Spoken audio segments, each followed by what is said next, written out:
আসসালামু আলাইকুম সবাইকে আরও একটা নতুন ভিডিওতে সবাইকে ওয়েলকাম জানাচ্ছি।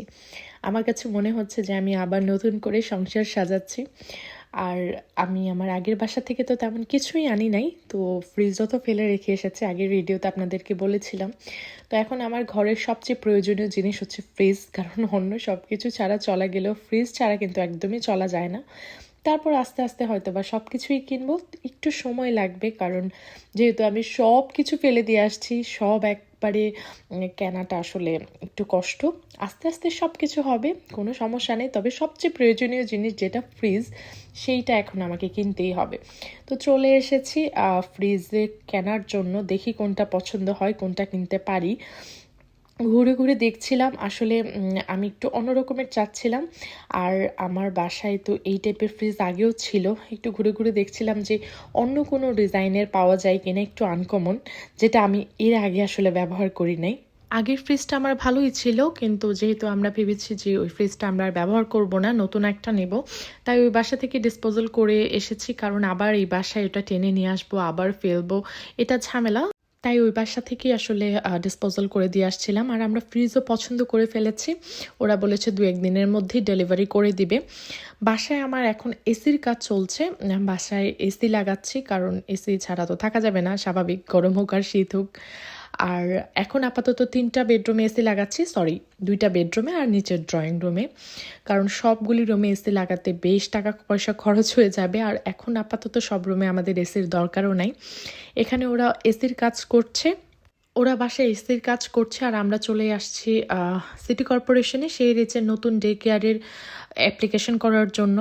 আসলে আমি যে ডে কেয়ারটা চাচ্ছিলাম সেটা পেয়ে গেলে আলহামদুলিল্লাহ আমার জন্য অনেক সুবিধা হয়। তাহলে আমি একদম এখনকার মতো, এখন যেমন আমি জব থেকে আসার সময় সেই রিচকে নিয়ে বাসায় আসি, ওইটা আমি আসলে চাচ্ছিলাম স্টেশনের সাথে যেটা, সেটা হলে আমাদের জন্য অনেক ভালো হয়। দেখা যাক কি হয়।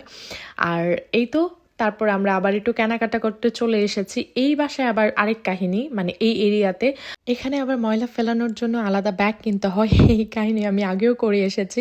উড়াইয়াস যখন ছিলাম না, তখন এরকম হলুদ কালারের ব্যাগ কিনে তারপর হচ্ছে ময়লা ডিসপোজাল করতে হতো। তবে আবিকর বাসাতে এরকম কোনো সিস্টেম ছিল না, তবে এই এরিয়াতে আবার নতুন এই সিস্টেম, গার্বেজ ব্যাগ কিনে তারপর গার্বেজ ডিসপোজাল করতে হবে। তো ওইটাই কিনতে এসেছি, আরও টুকিটাকি যা কেনাকাটা সেটা করলাম। তারপর আমরা চলে এসেছি কেইঞ্জে, কেইঞ্জ না কাইঞ্জ যে যেটা বলেন, ওইখানে চলে এসেছি। কারণ নতুন বাড়িতে হচ্ছে থাকে না, কার্টুন রেল থাকে না, আমাদের কার্টুন রেলগুলি কিনতে হবে। আর ভেবেছি কিনে নিজেরাই করে ফেলবো। যারা আমাদের এসি ইনস্টল করতেছে ওদেরকে আমি বলেছিলাম যে তোমরা তাহলে একটু লাগাই দাও। ওরা আমাদেরকে এক একটা কার্টুন রেল লাগানোর জন্য 3000 ইয়েন করে চাইছে। পরে সেই রেচের বাবা বলতেছে এটা আমি নিজেই লাগাই ফেলতে পারবো। তারপর আমরা কি করেছি, আমার ফ্রেন্ডের থেকে ওই যে ড্রিল মেশিন এনেছি, মানে ড্রিল করে যে লাগাই, ওই মেশিন এনে সেই রিচের বাবা নিজেই লাগাই ফেলছিল। কে খরচ করে বলেন, একটা রেল লাগাবে সময় সর্বোচ্চ 5 মিনিটও লাগে না, এক একটার জন্য নাকি 3000 করে লাগবে।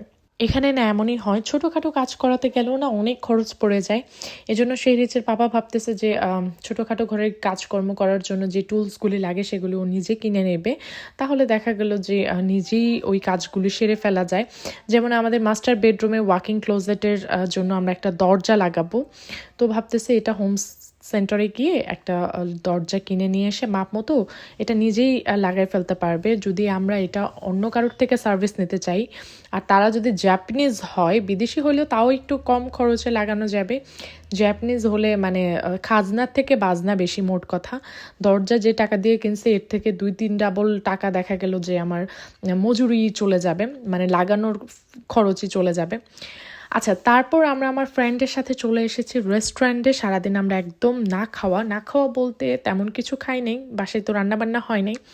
ওদের সাথে দেখা হয়েছিল, ওদেরকে সাথে নিয়ে আমরা রেস্টুরেন্টে গেছি, খাওয়া দাওয়া করেছি। আর রেস্টুরেন্টের খাবারগুলি এত মজা ছিল। এটা বান্দোতে লাজ্জাত রেস্টুরেন্ট, পাকিস্তানি একটা রেস্টুরেন্ট। আর যেহেতু আমরা না খাওয়াচ্ছিলাম, ক্ষুধাও ছিল যেহেতু, খাবারগুলি অনেক মজা লেগেছে। এটা ফার্স্ট টাইম ছিল, এরপরে আবার আমরা আরও 2-3 বার চলে গেছিলাম, এরকম অবস্থা। তো খাওয়া দাওয়া শেষ করে এখন বাসা যাওয়ার পথে। আজকের ভিডিওটা কেমন লাগলো জানাবেন, পরবর্তী ভিডিওতে আবার কথা হবে। আল্লাহ হাফেজ।